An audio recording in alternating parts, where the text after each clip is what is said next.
श्री स्वामी समर्थ. नमस्कार मित्रांनो. 12 ऑगस्ट बुधवार म्हणजे दीप अमावस्या. दीप अमावस्याचे महत्व. दीप अमावस्या म्हणजे काय, याला वात पौर्णिमा असे का म्हटले जाते, हा दिवस आध्यात्मिक दृष्ट्या आणि शक्तिशाली दृष्ट्या असतो असे का. अमावस्या म्हणजे अंधार आणि दीप म्हणजे प्रकाश. या दिवशी प्रकाशाचा अंधार साजरा केला जातो. वाईट शक्ती, भूत बाधा, दारिद्र्य आणि ग्रहदोष यांना नष्ट करण्याचा दिवस म्हणजेच आपला दीप अमावस्या. शास्त्रात सांगितलेले आहे की या दिवशी लावलेला प्रत्येक दिवा घराची आणि त्या घराची प्रत्येक संकटे दूर करतो. आषाढ महिना संपत आला की आपल्या घरात एक विशेष तयारी सुरू होते. घरातील पितलेच्या समया बाहेर काढल्या जातात, जुन्या पंत्या स्वच्छ केल्या जातात, निरांजने घासून चकाकवले जाते आणि संध्याकाळी देवघरात दिव्यांचा मंद, शांत आणि प्रसन्न प्रकाश पसरवला जातो. ही केवळ स्वच्छतेची परंपरा नाही, ही आपल्या भारतीय संस्कृतीची जपलेली कृतज्ञतेची भावना आहे. ज्या दिव्याने वर्षभर आपल्या घराला प्रकाश दिला, त्या दिव्या प्रति आदर व्यक्त करण्याचा हा दिवस म्हणजेच आपला दीप अमावस्या. महाराष्ट्रात या दिवसाला दिव्यांच्या अमावस्या, दीपपूजा किंवा दीप अमावस्या असे अनेक नावाने ओळखले जाते. हा सण आषाढ महिन्याच्या शेवटच्या अमावस्यात साजरा केला जातो आणि त्यानंतर सुरू होतो आपला पवित्र असा श्रावण महिना. सन 2026 मध्ये दीप अमावस्या 12 ऑगस्ट बुधवार या दिवशी साजरी केली जाणार आहे. मित्रांनो, आजच्या या आधुनिक युगात आपल्या घरात एका बटनाने प्रकाश होतो, पण काही दशकापूर्वी परिस्थिती खूप वेगळी होती. त्या काळात सूर्य मावळला की घरातील प्रत्येक काम दिव्याच्या प्रकाशातच होत असे. मग ते स्वयंपाक, देवपूजा, अभ्यास, शिवणकाम, वाचन सर्व काही हे दिव्यांच्या उजेडात होत असे. म्हणूनच आपल्या पूर्वजांनी दिव्याला केवळ वस्तू मानले नाही, तर घरातील शुभतेचे प्रतीक मानले आणि म्हणून वर्षातून एक दिवस दिव्यांची स्वच्छता करून त्यांची पूजा करण्याची सुंदर परंपरा निर्माण झाली.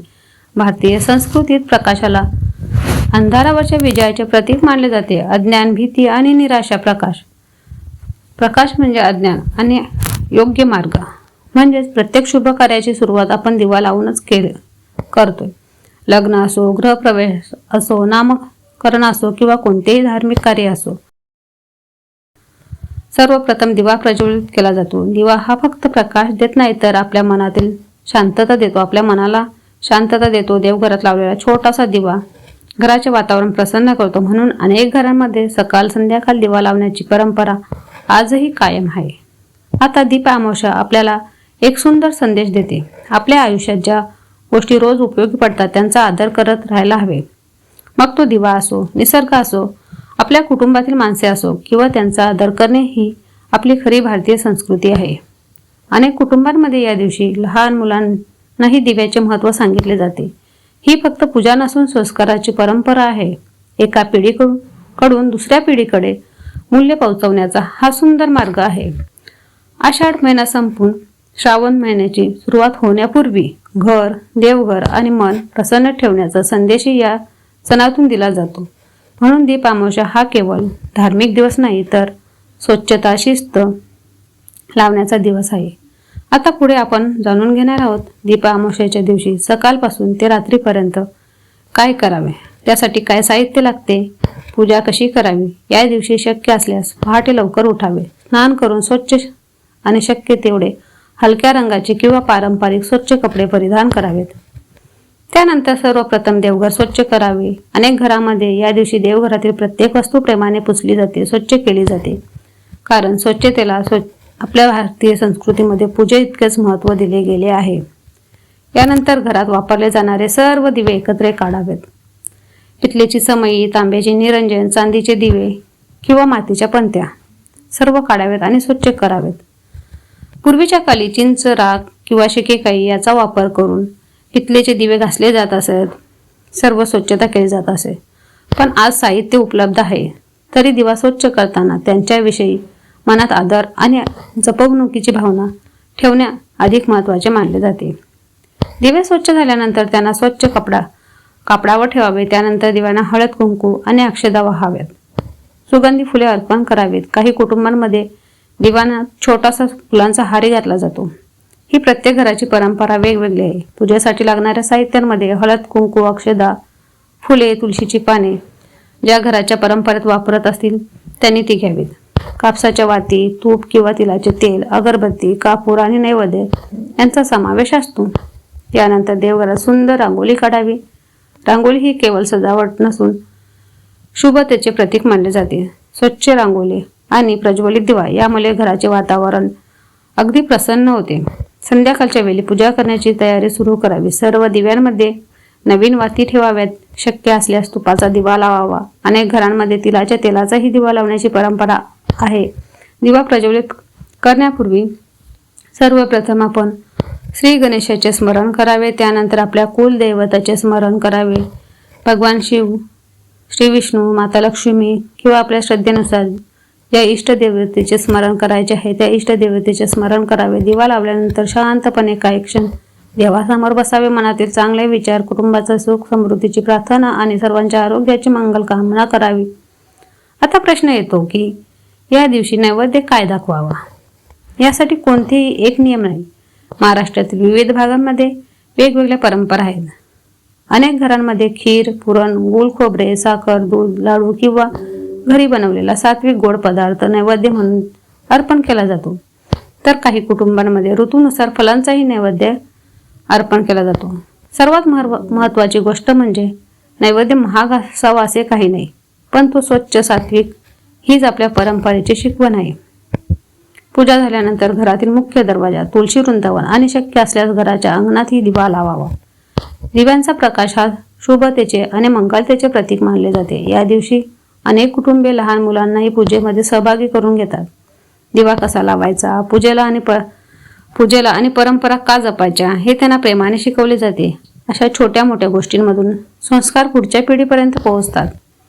तर मित्रांनो, दीप अमावस्येचा मुख्य संदेश हा केवळ पूजा करणे नाही, तर स्वच्छता, कृतज्ञता, श्रद्धा आणि कुटुंबातील सदस्य एकत्र येणे हा आहे. मित्रांनो, आता जाणून घेऊया दीप अमावस्येच्या दिवशी कोणत्या गोष्टी करणे शुभ आहेत आणि कोणत्या गोष्टी करणे टाळाव्यात. सर्वप्रथम या दिवशी घर स्वच्छ आणि प्रसन्न ठेवावे. स्वच्छतेला आपल्या संस्कृतीत देवत्वाचे स्थानच दिले आहे. म्हणून दीप पूजेपूर्वी देवघर, अंगण आणि घरातील मुख्य जागा स्वच्छ करावी अशी परंपरा आहे. या दिवशी संध्याकाळी सूर्यास्तानंतर देवघरात दिवा लावावा. त्याचप्रमाणे घराच्या मुख्य दरवाजाजवळ एक दिवा ठेवण्याची प्रथा अनेक घरामध्ये आहे. अनेक कुटुंबे तुळशी वृंदावन जवळही दिवा लावतात. परंपरा श्रद्धेवर आधारित आहे आणि घरात मंगल वातावरण निर्माण करण्याचे प्रतीक मानले जाते.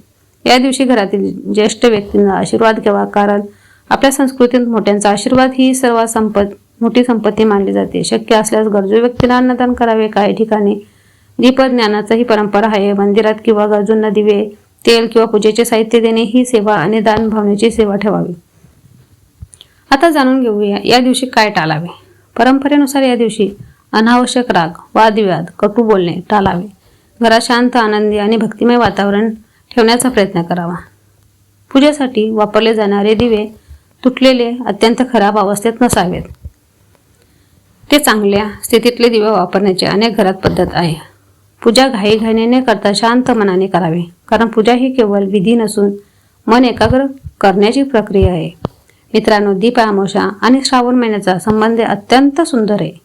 आषाढ महिना संपल्यानंतर श्रावणाची सुरुवात होते आणि श्रावण महिना म्हणजे भगवान शिवाची उपासना, व्रत, दान, तप आणि भक्तीचा महिना मानला जातो. त्यामुळे दीप अमावस्या म्हणजे जणू श्रावणाच्या पवित्र महिन्याचे स्वागत करण्याची तयारीच होय. भारतीय संस्कृतीत दिवा हा केवळ प्रकाश देणारा नसून ज्ञान, विवेक आणि आशेचे प्रतीक मानला गेला आहे. एक गोष्ट लक्षात ठेवावी, वेगवेगळ्या भागांमध्ये दीप अमावस्या साजरी करण्याची पद्धत ही वेगवेगळी असू शकते. काही ठिकाणी विशेष नैवेद्य केला जातो, तर काही ठिकाणी सामूहिक दीप पूजा केली जाते. त्यामुळे आपल्या घरातील अनेक कुल परंपरेने पद्धतीत चालत आलेली दीपपूजा करावी. या दिवशी सर्वात महत्त्वाची गोष्ट कोणती असेल तर ती म्हणजे कृतज्ञता. वर्षभर आपल्या घराला उजेड देणाऱ्या दिव्यांबद्दल, आपल्या कुटुंबाबद्दल, निसर्गाबद्दल, परमेश्वराबद्दल मनापासून आभार व्यक्त करण्याचा दिवस म्हणजे दीप अमावस्या. दिवा स्वतः जळतो पण इतरांना प्रकाश देतो. हाच संदेश आपल्याला आपल्या जीवनालाही लागू करायचा आहे. आपल्या ज्ञानाने, प्रेमाने आणि चांगल्या वागणुकीने, आपल्या सत्कर्माने दुसऱ्याच्या आयुष्यात आनंदाचा प्रकाश पसरवण्याचा प्रयत्न करणे म्हणजेच आपली खरी दीपपूजा ठरेल, म्हणजेच आपली खरी दीप अमावस्या ठरेल. तर मित्रांनो, तुम्हाला आजची ही माहिती कशी वाटली हे कमेंट करून नक्की सांगा. व्हिडिओ आवडला असेल तर लाईक करा, आपल्या मित्रमैत्रिणींपर्यंत, नातेवाईकांपर्यंत शेअर करा जेणेकरून त्यांनाही चांगल्यातली चांगली माहिती मिळून जाईल. आणि चॅनेलवर नवीन असाल तर सबस्क्राईब करायला विसरू नका. धन्यवाद. श्री स्वामी समर्थ.